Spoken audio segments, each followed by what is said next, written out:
Welcome back to join us today. And founder and leader of all the Movement for Change and presidential candidate for the Alliance for Revolutionary Change, Kyerematen, has pledged to comprehensively deal with government expenditure and create an environment that will foster a stable currency and drive low inflation. These are contained in his Great Transformation Agenda, which he launched on Monday. His agenda thrives on 6 thematic areas, and I'll be sharing that with you shortly: economic, governance, infrastructure, social services, environment, science, technology, and innovation, and natural resources, and behavioral and mindset change. I'll tell you more about that. And Kyerematen himself is here to break it down for us. Good to have you, Mr. Kyerematen. Thank you, Aisha. How are you doing? I'm good, good, good. How has the campaign been so far? Well, it's going very well. Going around the country is the same message that I hear. Nobody wants to listen to what the MPP or the NDC is saying any longer. They are tired of the two parties. They want an alternative. They want change. They are hoping that if it is true that Alan will show up, then at least they have a viable alternative. So they are all hoping and waiting that Alan will show up. So all I need to do now is to make sure that I get to the people.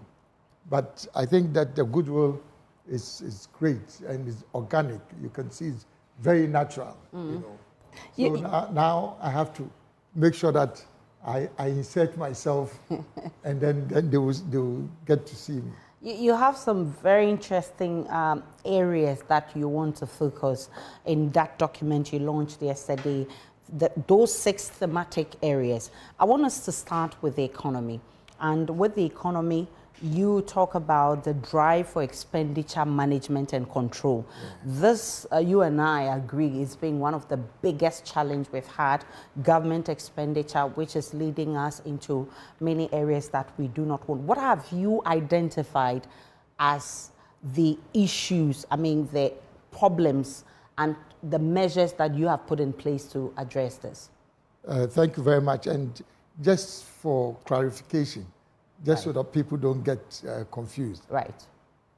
The GTP has 6 clusters. Clusters, right. And each cluster has a number of pillars. Okay. And the pillars have policy solutions or policy prescriptions. Right. So, for example, what the first cluster is the economy. Is the economy. Right. And under the economy, there are 4 pillars. Right. One is the macroeconomy. And then the second is industrial transformation. And then a new agricultural revolution. Okay. And last but not the least is tourism. So if you take the macroeconomic pillar, this is where expenditure management and control comes in. But it's very simple. Yes, government has a responsibility to provide infrastructure to deliver services to the people. But you also have a responsibility to make sure that you have the resources, the revenue or the income to finance that expenditure. If you spend more than you have as income, then there's a deficit. And if there's a deficit which has to be covered, then you have to borrow to be able to cover the deficit. And obviously, that is not sustainable if you keep on borrowing to finance your deficit. So you always have, as a government, to try and bring your expenditure and your revenue under control and keep it in balance. Now, we have a very unfortunate situation where over several decades, we are spending more than we earn in terms of revenue. And so for any government that is seeking to develop a stable economy, your major responsibility is expenditure management and control. And if that is indeed the case, then it has to start with government. You have to run a lean government. If you don't have the resources to finance a big government or executive administration, then you don't do it. You have to cut down the size of government. So you propose 40? 40 ministers. And the interesting thing, Aisha, is that if you look at the Constitution talks about 19 ministers, cabinet ministers. Sure. And then also one minister to have oversight for each region. So in the case of Ghana, we have 16 regions. If you decide to go by the Constitution and you have 19 cabinet ministers, and you add the 16 regional ministers, you have 35. So it means that technically speaking, you ought not to go even beyond 35. So if you go to the extent of having 100 ministers, then you have a problem because it comes with a cost. But if you want to be technical, then you should go with 19 ministers, as the Constitution is prescribed. Oh yes, but the point is that the constitutional requirement does not suggest that you cannot go beyond that. Beyond, yes. Yes, but talking about cabinet ministers. But you and I are trying to cut costs, right? Yes, cut so costs. do with 19 ministers. Well, and if you look at my proposal, I've specified who will be in the 40 ministers. Okay. So there are 19, and then the 16, so 35, and the 5 additional ones are supporting the 19. I don't know whether I'm making sense. Okay.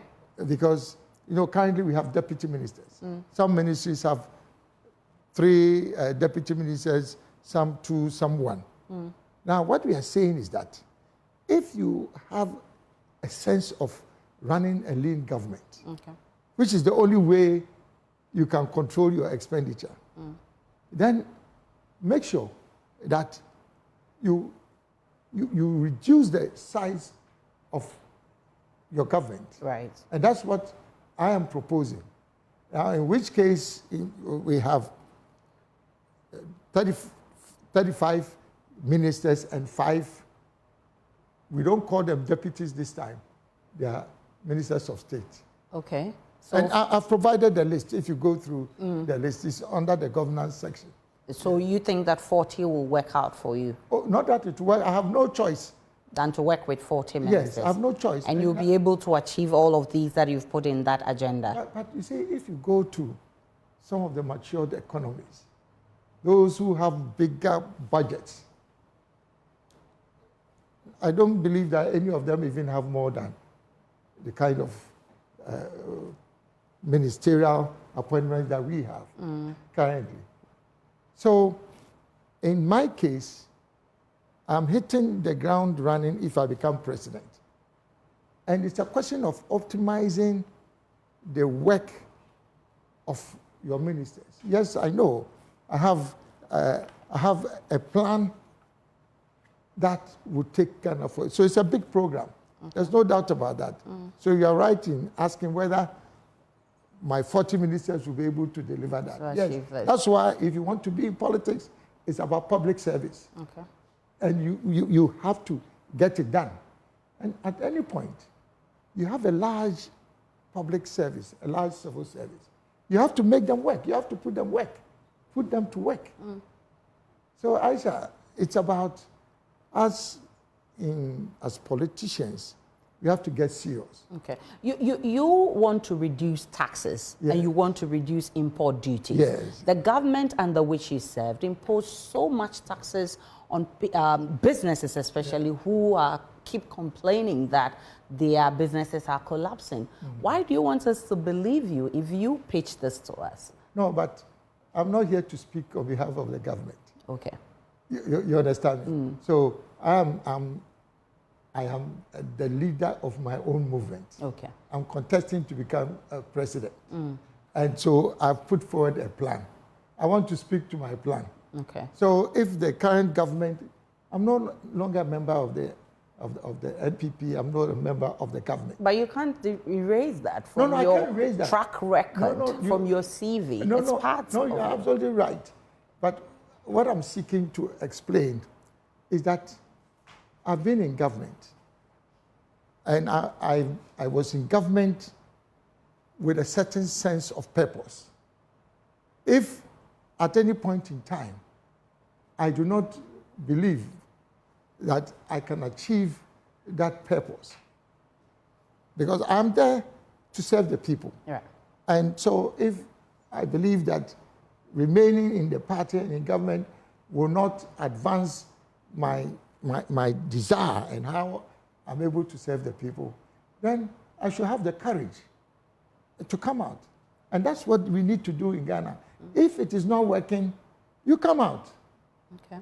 And in fact, I know people keep on asking, oh, but, well, you've been part of it. But did you make these suggestions when you were there? Everybody who has followed my political career would understand that they shouldn't be surprised if at long last I've come out. Because I have been talking about transformation for so long. During Kufuor's time, I was talking about transformation. But actually, the interesting thing is that even at graduate, even undergraduate school level, in the University of Ghana, in the Faculty of Economics, my dissertation was how to change the structure of the Ghanaian economy. Okay. Even at that time, and this is from 1973 up to 1976. Even at that time, I was talking about transformation. It's just recently that I was trying to put pieces together and thinking that if this has been your mindset, even from school, it means that you are genuine about it. And it's not about me coming out of government now and now talking about transformation. I'm sure you know that I was the lead architect of the African Continental Free Trade Area. Sure. All those initiatives that I have championed are all aimed at transformation. In that case, it was the transformation of Africa, bringing Africa together in one common market. In Ghana, under President Kufuor, when I talked about presidential special initiatives, it was about transformation. One district, one factory under President Kufuor, when I introduced that, it was about transformation. When I started talking about vehicle assembly and component manufacturing in Ghana, it's all about transformation. Transformation is technically defined as significant or substantial change. And the reason why Ghana is not moving forward is that even when we grow, our growth is not significant enough for it to result in transformation. And that is why when there are shocks, either domestic or external, it then undermines the stability of your economy, because your economy is not transformed. So, I mean, one interesting thing that I saw in the breakdown of your classes is having a stable... I'm very impressed. It means you've read... Yes, I have. Reading it. Yes, I have, and I'll continue to read. And it's about the stable currency. Yes. Around this time, if you pitch this to any Ghanaian, it's so refreshing. Yes. But how do you intend to achieve this when, for instance, our forest reserves have depleted? It's not like you're going to operate in isolation. You're going to continue from whichever government leaves, then you continue from there. What magic are you going to do? You see, the interesting thing about this Bible, this economic Bible, the Allen Gospel, is that everything that I've set out in the plan has very specific solutions, prescriptions about how it's going to be done. So if you look at this, stable currency, it shows you exactly what I would do. The short-term, medium-term, and long-term measures. Okay. For example, very simply, your foreign exchange has to be driven by supply and demand. So if you have a greater inflow of foreign exchange into your economy, then that now backs up your local currency. because it means that you have more foreign exchange now looking for your local currency. Okay. So it will be stronger. But if you have limited foreign exchange inflows and everybody is trying to look for foreign exchange, then obviously the higher demand for the foreign exchange would mean that people are prepared to pay a higher rate for the foreign. So supply and demand. So if you want to stabilize your currency, the first thing you have to do is to increase the flow of forex. And the only way you can do through this is to export. If you export more, you get more foreign exchange. Okay. And then also you have to reduce your requirement for foreign exchange. And that's what is very important. You need to be able to produce some of the things that you are currently importing. But if you have a currency that is not stable, in the short term, there are measures which have nothing to do even with your export and import substitution. Yeah. For example, the role that forex bureaus play, because they trade in currency. So if you don't have oversight and control over forex bureaus, it means that a forex bureau operator can decide that today I want to buy $1 at 15 cedis. The next day, by his own calculation, he can decide that I'm prepared to pay 16. The next morning, I'm prepared to pay 17. Now, if there's no oversight, then you have a situation where you have speculative trading in forex. Okay. So in the short term, you have to put a very strong oversight regime over forex bureau. Did you do that while Trade Minister? But you see, but this is the interesting. People keep on asking. If you are Trade Minister, you have your responsibility. But this comes directly under trade. No, it doesn't. No, it doesn't. No, but the control of foreign exchange. These currencies, I mean, one of the arguments they've put up strongly. Is the Ministry of Finance. Yes. And then to some extent, Bank of Ghana. But you have a say. When it has to do with businesses and how they trade, you have a say. But I don't control the decisions in respect of that.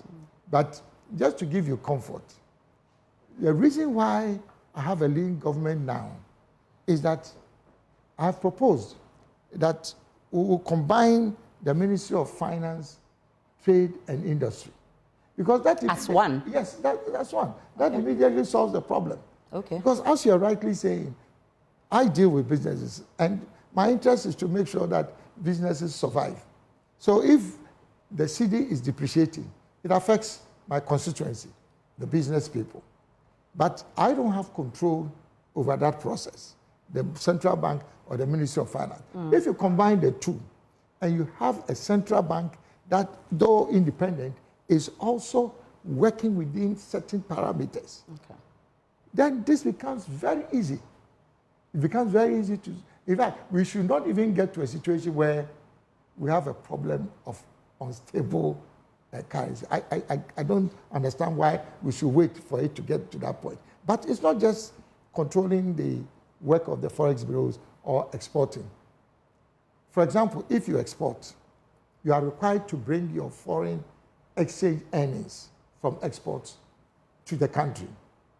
That's what we call repatriation of forex.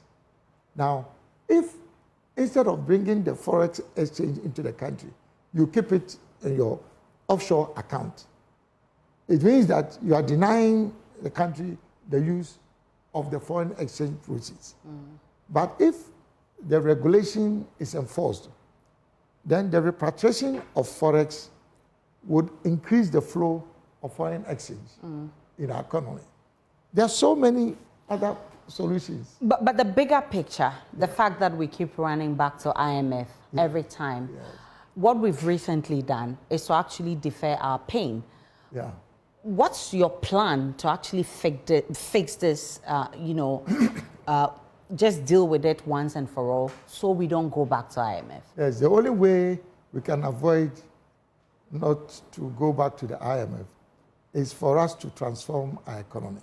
And when I talk about transforming our economy, is first to maintain fiscal consolidation, Okay. meaning that don't spend what you do not have. So that is where your expenditure management and control is number one. Yeah. Number two, you have to optimize your revenue. If you optimize your revenue by increasing your tax net or making sure that people are tax compliant, then it means that you will earn enough to be able to finance your expenditure. You don't have to borrow. That's number two. Number three, you have to be able to put a cap on what you borrow.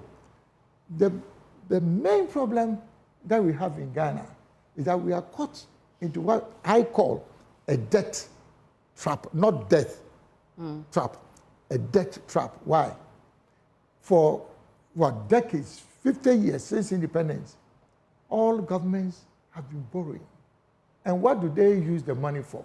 Number one, they borrow to finance consumption. If you are importing,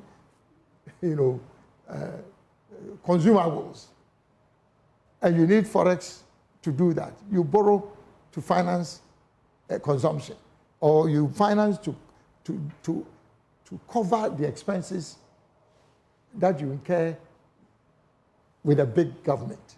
That's all. You are only borrowing to finance consumption. Then we also borrow to refinance our debt. Can you believe it that you are borrowing to pay for debt that you have already incurred? So it means that you are back to square one. You are owing X $100, and you go and borrow to come and pay the $100. It means that even though you are borrowing, you are still owing. You are still owing. In fact, you are owing more because your second borrowing comes with an interest.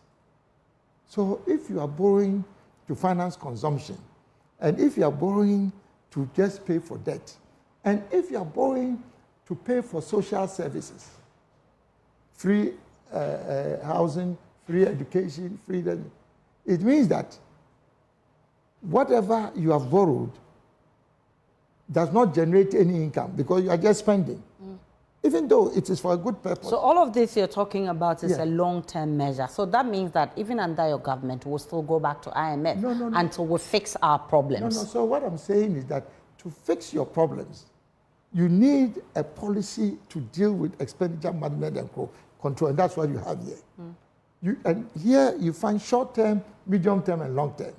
You need a program to deal with your currency. But that's only on the macroeconomy.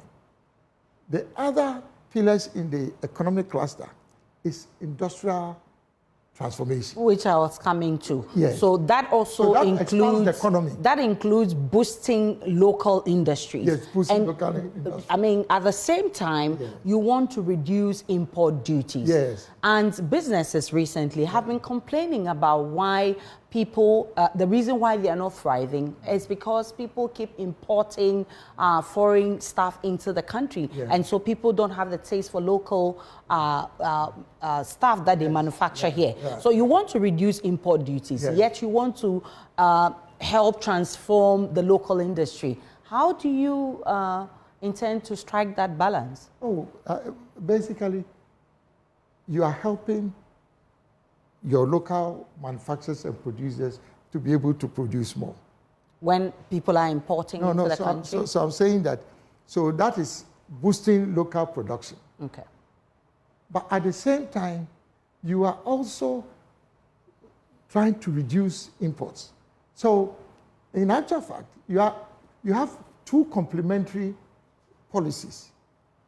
Whilst you support local production, you are also reducing all your interventions are meant to reduce imports. Okay. But if you reduce imports, it has to be replaced with local production. So in fact, they are complementary. Boosting local production is the only way you can reduce imports. So, but also you are giving them incentives for importing. No, I understand you. But then that is why if you are reducing your appetite for importation, then you don't give incentives for importation. Yes, but that's what you seek to do? No, how is that? If you reduce duties, I mean, the money that people pay when they import stuff into the country, you're actually strengthening them to do so. No. You see, if you are reducing taxes and duties on imports, it doesn't always mean that you are reducing, let's say, duties on finished goods. Okay. See, if you reduce taxes, you help your local producers and manufacturers to be able to compete, because there are certain raw material products which go into local production, which have to be imported. So are you going to segment it? That, Yes, I mean, the reduction of duty is on raw materials and not on finished products? Primarily, it has to be on products that go into local Manufacturing. But obviously, there are products which we do not have the capacity To produce. to produce locally. And even with those ones, generally, you'll be selective. But the bottom line is that there is no country in the world that can survive on the altar of high taxes. It's because if you have a high tax regime, then you are making your companies uncompetitive. And so by reducing taxes, remember, by reducing taxes, you are helping your own companies to become more competitive. Yeah. Because they have no choice. In some cases, they have to import certain components. So if you reduce the tax, you are making them more competitive. But also, remember that if you have a low tax regime in general, it also reduces inflation. Because if you have a high tax regime, it means that producers and manufacturers have no choice but to pass on the tax on to consumers. Okay. Because nobody, it's going to just contain the effect. The high cost of production. Yeah. So they have to transfer it. So then you're also increasing the prices of goods, and that's inflation. Now, if you have high inflation because your tax regime is so high and it's affecting the cost of production, then what are you doing? You are reducing consumer demand. If you go to the market right now, because I go to the market. Okay. and what you hear generally is that, oh, people are not buying. Why are they not buying? They are not buying because prices of goods are high. That's inflation.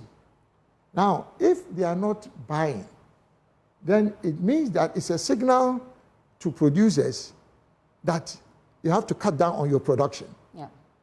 Because if you produce more, it will not be bought. Yeah. So you have to cut down on your production. If you cut down on your production, number one, it means that you have to lay off workers. If you lay off workers, that also becomes a burden on government. Because otherwise, or if they were in employment, they'll pay income tax. The company itself, if they are doing well and they are producing and people are buying, they'll pay corporate tax. But if he's making a loss, because of high taxes, then it means that government will not even get revenue from corporate tax. And then if you lay off workers, government is also denied the opportunity of having revenue from, let's say, income tax. So whichever way you look at it, when I talk about Alan with the GTP leading the effort to introduce an enterprise economy, that is what it means. Because it's all about private enterprise. It's all about entrepreneurship. It's all about innovation. So Aisha, for example, yes, I know you are paid very well your anchor, you have a great presence in the media and everything. But if, for example, I were to propose to you that yes, it's good, maybe you've done enough in the media, but government can support you to establish your own business. It doesn't have to be in the media, some other, You will be making a contribution to the economy, maybe beyond even the work that you do now. I'm not trying to suggest that you leave your media work. But we have to get to a situation in this country where everybody is hungry to set up their own business. Recently, you don't believe that. Well, business is good. I mean, if there's that enabling environment for people to set up their businesses, yes. That's a good one. That's where we have to get to. That's the enterprise economy that I'm talking about. Recently, there's been a decline in cocoa production. I mean, primarily because of financing. And I mean, it's been a long while struggling to catch up. What's your plan? Because I see a whole segment dedicated to cocoa production. What's your plan? Actually, the section is not talking about cocoa production, it's talking about cocoa financing. Right, cocoa. Because, Aisha, cocoa is the most dominant commodity for Ghana. It is our leading export commodity. True. Now, every year, we go for a loan syndication exercise to bring in almost $2 billion into the economy. We borrow. It's not for free. We borrow $2 billion through cocoa loan syndication. Meanwhile, we don't pay for the cocoa that we buy from the farm. We don't use foreign exchange to buy that. We use local currency. Our cocoa farmers are paid in local currency, not in foreign exchange. True. So why are you borrowing dollars to buy cocoa seedling with cedis? It doesn't make any sense. So that's why one of my proposals is that we would abolish the cocoa loan syndication scheme. All government needs to do is to mobilize cedis through local bonds and things like that to pay for cocoa from the farmers, so that when we sell our cocoa, the full value of what we sell comes to the economy. If we are getting $2 billion from our cocoa export, that money, when it comes, must not then go back to pay for that loan. Right. It must come into the economy. And then last but not the least on cocoa, how is it that the balance sheet of Cocoa Board is not part of our government balance sheet? The most important organization as far as your economy is concerned, they keep their own books separate from government accounting. How is that even possible? For all these years, it means that Cocoa Board as an institution is handling the finances of the most important commodity in your outside government balance sheet. Did you question that when you were a minister? Did I question that? I have my role that I'm playing. Yeah. If I have ideas and advice, it will just be amongst us. Did you make those suggestions? That's internal. But what I'm suggesting to you is that if I am president, all the things that I'm talking about, whether it is, because if you are president, you have total control over the whole economy. So you can direct what is done in every sector. But I cannot carry the responsibilities of an entire government. So you advised, did you advise the president to do so? Just because that's our internal matter. But if you advised the president to do so and he didn't do, then that's... Yes, I'm saying that I'm not talking about what the MPP did or did not do. Because I'm here to tell the people of Ghana that if Alan becomes president within 2 or 3 years, what is going to happen in this country will be phenomenal. It may look like, so how come that we've been sitting around all these years? But it is not rocket science. Let's delve into one of the biggest issues Yes. confronting us, education. And the free SHS has come under, it's come under a lot of, if you like, scrutiny. Yes. What's your plan? Because there's those who feel that it must be reviewed. There are those who say it must be scrapped. Where's your stance? Yeah. Review or scrap? What I've said is that it's unfortunate that there's been no comprehensive review of the free SHS policy, because that's the starting point.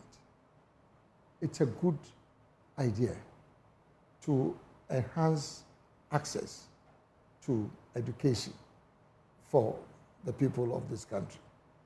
Now, but then after 7 years, almost 8 years, a national program of this nature must undergo a comprehensive review. What I have said is that it's one of the first things I will do, to undertake such a comprehensive review, but not just reviewing it for the sake of reviewing it. I've indicated the criteria for the review. 1, financial sustainability. Is it financially sustainable? Number 2, what are the infrastructural requirements that can sustain the free SHS? So the fact that it's a good idea, if you don't analyze the financial implications, the infrastructural requirements, the curriculum requirements, even analyzing what to do with the graduates of free SHS, we cannot have a situation where if you produce people, you cannot guarantee them a job. There's currently a bill in Parliament seeking to bind successive governments to not to scrap the free SHS. What's your stance on this bill? My stand is that let us, as a country, undertake this comprehensive review. The policy itself, it's a good one, as I said, to enhance enrollment. But the implementation and operationalization of it has to be reviewed. It's not sacrosanct. It has to be reviewed. When it is reviewed, then we are in a position to take a decision on reorienting it, re-engineering it, recalibrating it. Now, I haven't studied the elements of what has gone to Parliament. But if you ask my own personal opinion, I would say that there is no need for legislation now.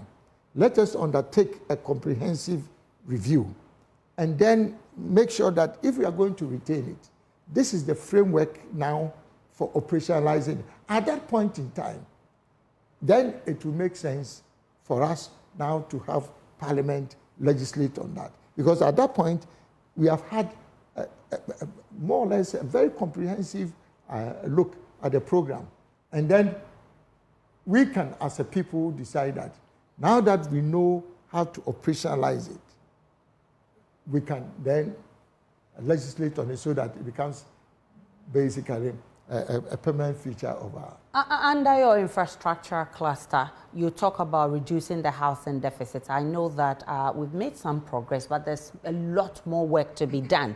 And also very important under that cluster is your plan to reduce waste. You talk about water, sanitation, waste management, and sewage systems. Before I talk about the housing deficit, let me first deal with the waste management, because it's one of the biggest problems we have, especially with plastic waste. Do you have a comprehensive plan to deal with this?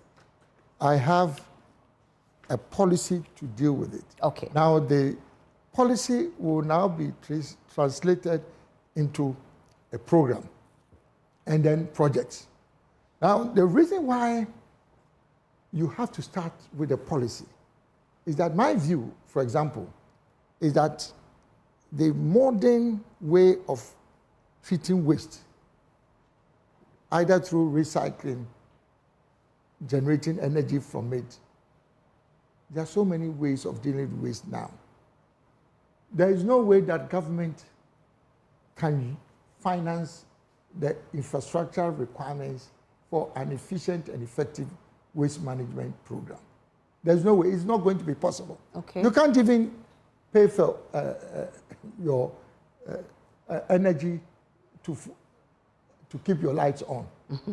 So how are you going to now finance that? So I've said several times, even during government, that let us introduce incentives and get the private sector to finance the infrastructure required, whether for waste management, for building roads, for building airports. Government does not need to borrow to deal with our waste. So how do you intend to deal with it? No, but that's what I'm saying. Bring the private sector into this. They have the money, they have the technology, they have the management capability, they have what it takes to help us manage our waste. Why is government interested in controlling that sector? Okay, so when you neither have the resources, you don't have the skills, you don't have anything. For the sake of time, let me ask you this final question. Okay. I'm happy you talked about government not having money to keep the lights on. Do you have the way, or what means do you intend to keep the lights on for us? It's all there. Bring the private sector. So you will privatize ECG, for instance? To the extent that you bring in not just power generation, because now we have private sector participation in terms of generation. You know, we have independent power producers. But in terms of transmission, in terms of distribution, which is where ECG comes in, the transmission is GridCo and NetCo. Government does not even have the money to maintain our transmission infrastructure. And you are sitting on it. And that's where, if you have transmission losses, it's because these are transmission infrastructure. Do you know when they were built?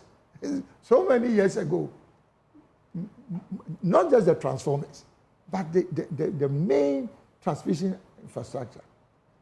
Why do you want to still keep your hold over that when you don't have the money to bring in new technology, new transmission infrastructure? So you continue to have transmission losses. And if you have transmission losses, then you cannot keep your lights on. Also, if you can't run your economy properly, then you don't have the revenue to buy fuel to fire your thermal plants. This is what is happening.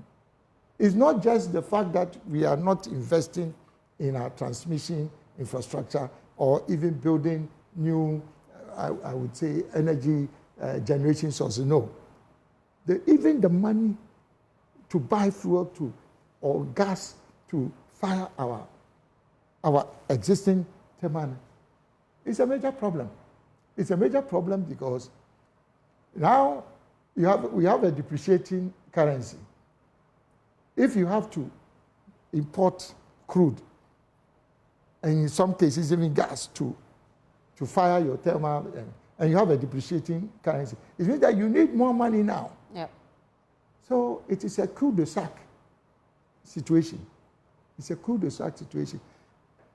You know, and for me, just speaking to Ghanaians, the two parties, NDC and NPP, they've had the privilege to run this country for the last 32 years.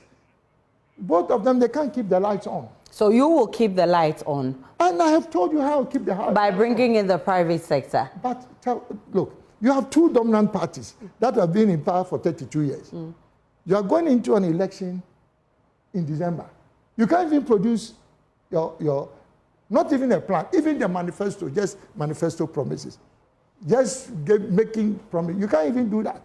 Why is it that I have come in new and I have produced the most comprehensive policy blueprint. Well, we'll wait to see there. But Then we can make a proper comparative analysis. You have read it. Okay, when are they going to be? We haven't. And what is in there?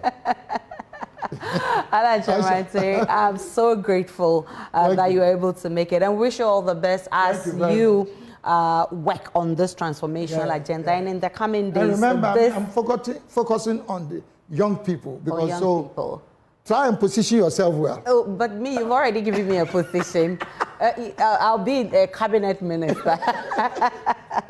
And as the days go, I mean, we'll be breaking this document down properly and ask all the questions that there is. Thank you so much for coming. Pleasure, as always. And that'll be it for joining us today. My name is Aisha Ibrahim. Many thanks for watching.